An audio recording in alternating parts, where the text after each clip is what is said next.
It is August 8th, 1963, 3 minutes past 3 in the morning, in the sleepy countryside of Buckinghamshire, England. The sheep bleats in the distance, the only hint of life in this part of the world. The darkness is heavy, pressing down like a damp wool blanket. Mist snakes across the fields, wrapping the trees and hedgerows in ghostly tendrils. Far off, cutting through the thick black, a distant rumble grows louder. A train, but not just any train, clattering and shrieking along the tracks. This is a Royal Mail train carrying letters, parcels, locked inside its battered carriages, over £2.6 million in cash. Jack Mills, the train driver, blinks hard to stay awake. His cabin is hot and stale, smelling of grease and dust. He wipes a hand over his sweaty brow and reaches for his chipped mug of tea. Another long haul from Glasgow to London. Routine, boring, safe, but not tonight. Half a mile ahead, at a lonely stretch of track, near a small battered bridge, known as Bridgo Bridge, something unnatural waits. A red signal flickers in the mist. Jack rubs his eyes. In this part of the world there is never a reason to stop. He engages the engine's brakes and slows to a halt at the foot of the signal box. Parked out of sight behind the bridge's skeletal frame, 2 Land Rovers crouch like hunting beasts. 15 men, faces shadowed under caps, hands gloved, hearts thundering, crouch in the gloom. Every breath puffs a cloud into the cold air. Among them, Ronnie Biggs fidgets, nerves fraying with every passing second. His boots scuff the gravel. This is it. Months of planning. 100 things that could go wrong. One shot. The men move like phantoms. Quick, silent, deadly. The moment the wheels lock up and the train groans to a halt under the bridge, Ronnie Biggs moves with them. No longer a petty thief, no longer some South London wide boy. In that moment he steps into history. Before Jack Mills could even wonder what was wrong, they were on him. Boots slammed against metal, shouts tore the night open. Biggs was in the thick of it. Heart pounding, sweat freezing on his skin. 15 men, moving with military precision, surged forward. 2 masked figures hauled open the driver's cabin door. Mills turned in his seat, confusion flashing to fear, and then crack. The cosh landed with a sickening, fleshy thud against his skull. Mills slumped forward, a groan leaking from his throat. Blood trickled down his temple, dark as oil in the moonlight. He wasn't dead, but he was out of the fight. The attackers dragged him roughly from his seat, letting him crumple onto the cold floor of the cab. Biggs felt a twist in his gut watching it. He hadn't signed up for blood, but this wasn't the time for second thoughts. This was the job. No turning back. Inside the carriages, postal workers shouted, confused, trying to rally. The gang was faster. They poured into the train like a river of shadows, rough hands grabbing, dragging men down, barking threats. No guns, but fists flew. Boots crashed into ribs. Shouts turned to cries. Cries turned to silence. Within minutes, the Royal Mail train was theirs. Out came the leather bags, heavy, bulging, full of untraceable cash. The gang passed them hand to hand like sacred relics, hurling them into the waiting Land Rovers with the urgency of men pulling treasure from a sinking ship. Every second counted. Every second that mist thickened, every distant sound could be the coppers coming down on them. Ronnie Biggs heaved the weight of the bags with shaking arms, feeling every note in them, feeling fortune slipping into his fingers. He wasn't a soldier, wasn't a killer, but tonight, under the dripping bones of Bridgo Bridge, he was a king. By 3:20 a.m, the train sat abandoned, gutted.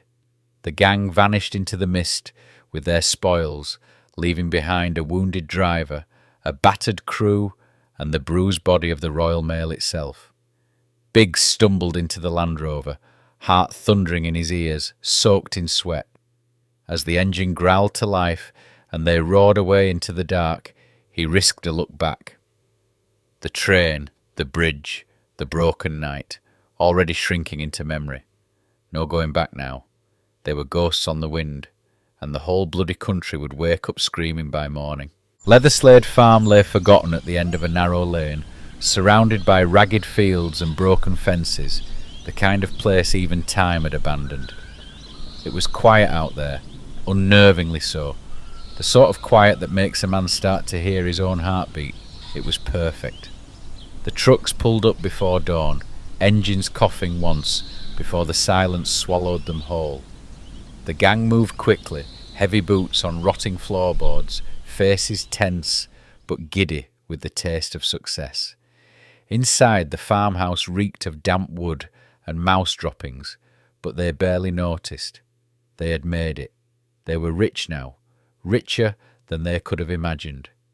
The kitchen table, crusted with grime and old stains, was cleared in a heartbeat, and out came the loot. Bag after bag split open, and a river of banknotes poured across the table and onto the floor, the air filled with the musty, almost sweet smell of old money. 2.6 million, counted in sweaty hands, stacked in neat towers like the ruins of some lost civilization. Ronnie Biggs sat cross-legged on the floor, his arms elbow-deep in cash, grinning like a man who had just cheated death. He took his cut without ceremony, dragging a mound of notes toward him, while the others worked feverishly through the piles. None of them thought much about the need for caution. Gloves were tugged off, glasses were lifted with bare hands, greasy fingerprints were left on cutlery, doors, walls. Their minds were elsewhere, already spending what they hadn't even finished counting. The plan was to lie low for weeks, letting the world burn itself out chasing phantoms.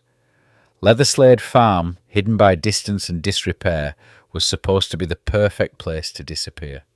But boredom is a poison, slow and invisible, and it seeped into the farm almost immediately. The mattresses were damp, the food was spoiled, and the night stretched on forever, filled with the rustling of rats and the creaking of the old beams. The damp crawled into their bones. The silence gnawed at their nerves. Biggs, never a man built for patience, grew restless first. He spoke of leaving, muttering about day trips and fresh air, while others quietly agreed. The safe house, once a fortress, was beginning to feel like a trap.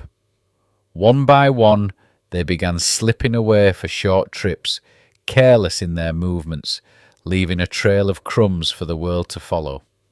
Ronnie Biggs wasn't thinking about fingerprints when he wiped the sweat from his forehead and grabbed a pint in town. He wasn't thinking about muddy boot prints leading away from the farm, or the whispers that began swirling around the nearby villages. But while they dreamed, the noose was tightening. Scotland Yard was starting to piece together the scraps, the little mistakes that pride and boredom had left behind. After the Great Train Robbery in 1963, Biggs did manage to vanish for a few months. He did the safe houses, the plastic surgery, the running around. In 1963, after a few months on the run, he was caught in England. Scotland Yard raided one of the safe houses, and they pulled Biggs in with a handful of other gang members. In 1964, Ronnie was sentenced to 30 years in prison, a brutal sentence designed to make an example of him. London, 1964. The cell at Wandsworth Prison was a cramped, lifeless box, the air thick with sweat, hopelessness, and the quiet groan of men who knew they'd never walk free again.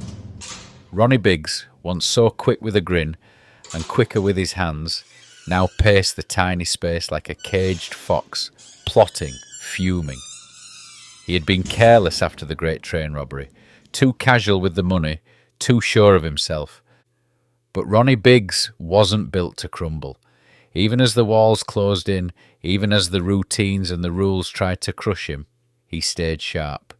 He worked whatever prison jobs he could get, watched and listened, studied the guards, mapped the rhythms of the prison life with a gambler's eye. The plan came together slowly, like a slow leak turning into a flood. He smuggled parts, whispered with trusted men, built his ladder rung by careful rung inside the prison workshops. July 1965 arrived with the heavy heat of an English summer. The night he chose was no accident. He moved under the cover of that thick, sticky darkness. His hands tore at the rope ladder, clambering upward, muscles straining, his heart hammering so loudly it almost deafened him. For one sickening moment he hung there, swinging and exposed, a perfect shot for any watchful screw who happened to glance up. But no shout came. Outside the walls, loyal friends waited with a van and a pocketful of dirty cash. He hauled himself over the top and dropped hard into freedom, the cold night air rushing against his skin like a slap to the face. The van door was already swinging open as he landed. Rough hands grabbed him, shoved him inside, and before his feet even found balance, they were tearing down dark streets toward a new life. Biggs didn't waste a second looking back at Wandsworth's towering walls shrinking in the distance. There was nothing left for him there but slow death. By the time the morning sun rose over London, the newspapers were screaming, the police were scrambling, and Ronnie Biggs, the audacious boy from Lambeth, who had dared to laugh in the face of a judge, had disappeared like smoke. He wouldn't stay hidden for long, of course. Men like Ronnie never do. But for now, Paris was waiting, and with it, new faces, new plans, and a chance to reshape himself into something the law wouldn't recognise. Paris was supposed to be the beginning of a new life. Ronnie Biggs, the cocky lad from Lambeth, the man who had slipped the noose at Wandsworth, landed in France with dreams bigger than any police dragnet. He moved through the back streets and cheap hotels like a ghost, changing names as often as he changed coats. In dim apartments that smelled of cigarettes and stale coffee, he plotted a future that would keep him 2 steps ahead of the law. The plastic surgeons of Paris didn't ask too many questions. With a thick wad of cash, a man could buy a new chin, a straighter nose, a different face reflected back at him in the cracked mirrors of dingy clinics. Biggs endured the pain, the swelling, the slow reassembly of his identity, because he knew that if he looked the same, they would find him. He emerged from those rooms battered and bruised, but different enough to board a ship without a second glance. Australia loomed on the horizon, a vast, faraway place where a man could melt into the dust and be forgotten. He sailed first to Bombay, keeping his head down, clinging to the edges of the world, then found his way across to Australia, stepping onto the sun-scorched streets of Adelaide with a heart full of hope and a head buzzing with caution. At first it was bliss. Biggs took work where he could find it, using fake names and fake histories. He lived a half-life, always careful, always listening for the footstep behind him that might mean the end. But loneliness gnawed at him. He couldn't live in hiding forever, not without something or someone to anchor him. Word reached his wife Charmian, still back in England, living under the heavy cloud of police surveillance and press hounds. Against every shred of sense, against every warning siren blaring in her mind, she made the decision to join him. They crossed oceans to be together, dragging their children into the chaos, believing somehow they could build a real life on a foundation of lies. For a while, Adelaide felt like a sanctuary. The children laughed in the parks. Ronnie played the part of the simple tradesman, his days filled with small jobs, and his nights thick with dreams of growing old in anonymity. But the noose was tightening. The world was getting smaller, the wanted posters reaching farther, the faces of the law turning up in the most unexpected places. It wasn't just the British police anymore. Interpol had marked him, and the Australians were quietly closing the gaps. In 1969, the dream cracked wide open. A slip, a whisper, a phone call in the wrong pub, and Ronnie Biggs knew he was living on borrowed time. He gathered what little he could, said goodbye to any hope of a normal life, and ran again. This time he aimed even farther. Brazil, wild, corrupt, sprawling, offered the kind of chaos in which a man like Biggs could disappear entirely. He moved fast, barely pausing to breathe, slipping through fingers that should have closed around him a dozen times. By the time the Australian authorities realised he was gone, he was already halfway to Rio de Janeiro, the golden city that glittered like a promise in the hot South American sun. On Copacabana's shimmering sands, under the broken neon lights and endless samba rhythms, Ronnie Biggs found a place where law and order were just distant, not the heavy, brutal certainties they had been back home. He shaved his head, learned a little Portuguese, melted into the thrumming heartbeat of a city that didn't care where you came from, only that you had a few coins to spend and a good story to tell. But even in Rio, paradise came at a price. The streets were teeming with informants. The British were patient. And Ronnie Biggs knew that he could only dance in the shadows for so long before the lights found him again. By the early 70s, Ronnie Biggs had managed what most men on the run only dreamed of. He had turned into a ghost. Brazil had swallowed him whole. In the steamy haze of Rio, he was just another foreigner with a funny accent, blending into the swirling mass of street vendors, musicians, drifters, and dreamers. He nursed beers in beachside bars, learned the rhythms of samba, made friends with small-time crooks and grand schemers alike. For the first time in years, Ronnie Biggs could walk the streets without a disguise, and nobody gave him a second glance. He even carved out a strange kind of fame, a legend whispered in the cafes and clubs. The Englishman who had outfoxed Scotland Yard, the great train robber who had beaten the system. But back home, they hadn't forgotten. Not Scotland Yard and not Jack Slipper. Detective Chief Superintendent Jack Slipper, known to the boys in blue as Slipper of the Yard, was a bulldog of a man. Relentless, tireless, and obsessed. He had built his name chasing the heavy hitters, and nothing gnawed at him more than the thought of Ronnie Biggs living the high life on some foreign beach, laughing at British justice. Slipper made it personal. He wanted Biggs back in chains, and he didn't care how. In 1974, the hunt exploded into madness. 2 British ex-soldiers, mercenaries more than lawmen, plotted a rogue operation to snatch Biggs off the streets of Rio. It was crude, it was desperate. It was exactly the kind of thing that could work in a place where a fistful of crumpled notes could still bend the law. One sticky, furious afternoon they struck. Biggs, ever the creature of habit, was lounging outside a favourite haunt when they grabbed him, bundling him into the back of a car with all the subtlety of a pub brawl. He fought, kicked, swore, tore skin from his knuckles against the inside of the door, but the muscle and surprise were too much. They drove him hard through the city's tangled veins, heading for a waiting boat, the plan being to haul him out to international waters, where the long fingers of British law could snatch him back. Biggs, bruised and battered, felt the old cold thrill of fear he thought he had outrun. It was happening. The chase was back on. But Rio was not England. The boat never made it far. Brazilian police, tipped off by a friend of Biggs, or perhaps a curious dock worker, swarmed the docks, guns drawn, voices hard. The kidnappers fled. Biggs, half conscious, bloodied but breathing, was hauled back to the city and into the arms of the media. He woke up famous.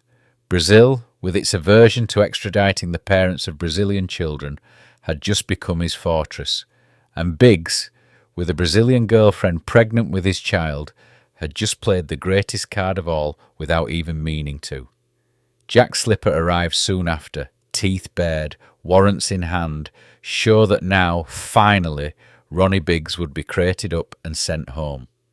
But Slipper didn't understand Brazil. He didn't understand the power of spectacle, the way the locals had taken Biggs to heart. The rogue, the outlaw, the man who had made the mighty British Empire look foolish. Instead of a quiet handover, Slipper found himself blocked at every turn by politicians, by courts, by public opinion. But every press conference turned into a circus, every appeal was laughed out of court, and Ronnie Biggs, grinning like a cat who had swallowed the canary, sat back and watched his enemy drown in red tape. In the end, Slipper had to leave Rio empty-handed, fuming. Biggs stayed, sunburnt and smiling, raising his son under the lazy golden skies of Brazil, knowing that the whole world wanted him, but couldn't touch him. Ronnie Biggs didn't just survive in Brazil, he flourished. Some men go underground and vanish. Biggs, somehow, became larger than life. The outlaw who had slipped the noose, danced through the fingers of Scotland Yard, and built a kingdom under the samba sun. As the 1970s slid into the 1980s, Rio itself seemed to embrace him. It was a city that understood survival, that loved a rascal, that saw in Biggs not a criminal, but a kindred spirit, a man who had beaten the odds and then sat down to enjoy the view. And so the myth grew. British tourists, hearing the whispers, would ask taxi drivers to take them to Biggs's favourite bars. Journalists would sniff around the beach cafes, looking for the pale Englishman with the crooked smile and the easy laugh. Some even got their souvenir, a photograph with Biggs, a signature scrawled on a beer mat, a story to take home. And Biggs, never one to pass up a good thing, leaned right into it. He cut records with punk bands. He charged for interviews. He posed for photos with armfuls of women, raising a glass, a living, breathing, two-fingered salute to every courtroom he had ever dodged. By the early 80s, Biggs had become something more than an outlaw. He had become an icon. Rock stars called him up. Television crews begged for sit-down interviews.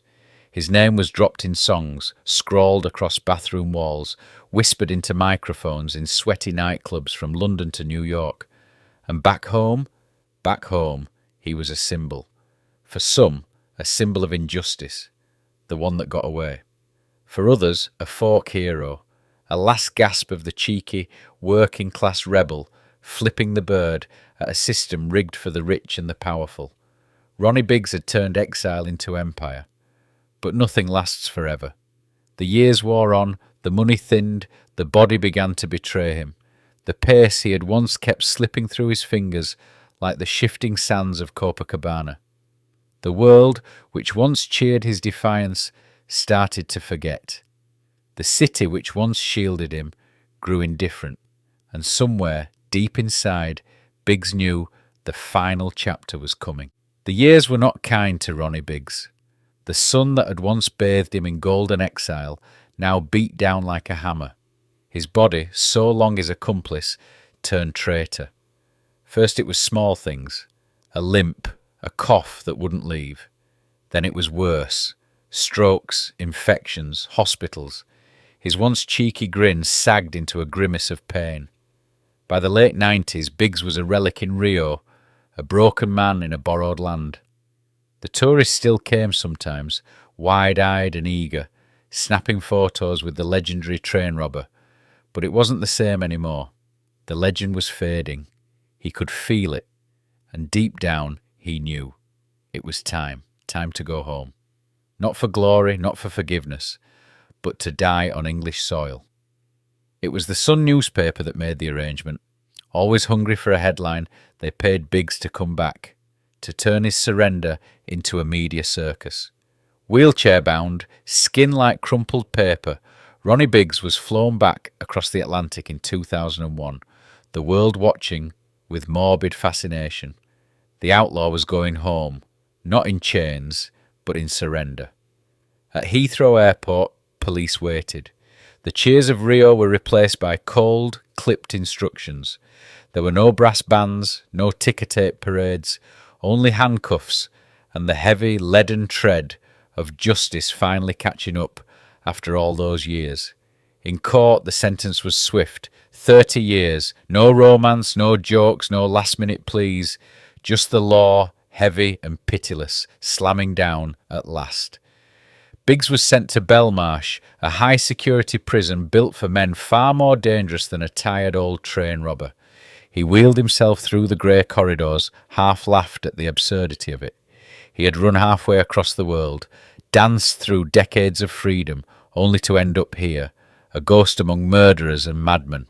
But time, the old conspirator, had one more favour for Ronnie Biggs. His health crumbled fast behind bars. Public pressure grew. Calls for his release echoed in Parliament, in the tabloids, in pubs across Britain. He was no threat, they said. Let him go. And in 2009, after years of dragging his broken body from hospital bed to prison cot, Ronnie Biggs was granted compassionate release. They wheeled him out into the weak English sun, a free man once again, but only barely alive. Ronnie Biggs died on December 18th, 2013, at the age of 84. Not in a cell, not in Rio, but in a small room in East Barnet, North London. A man who had lived 100 lives, outrun 100 jailers, charmed 1,000 strangers, and laughed in the face of fate until the very end. Some called him a criminal, some called him a legend. But Ronnie Biggs, he was always just himself, the lad from Lambeth, who robbed a train, stole a fortune, and stole even more years than anyone ever thought he could.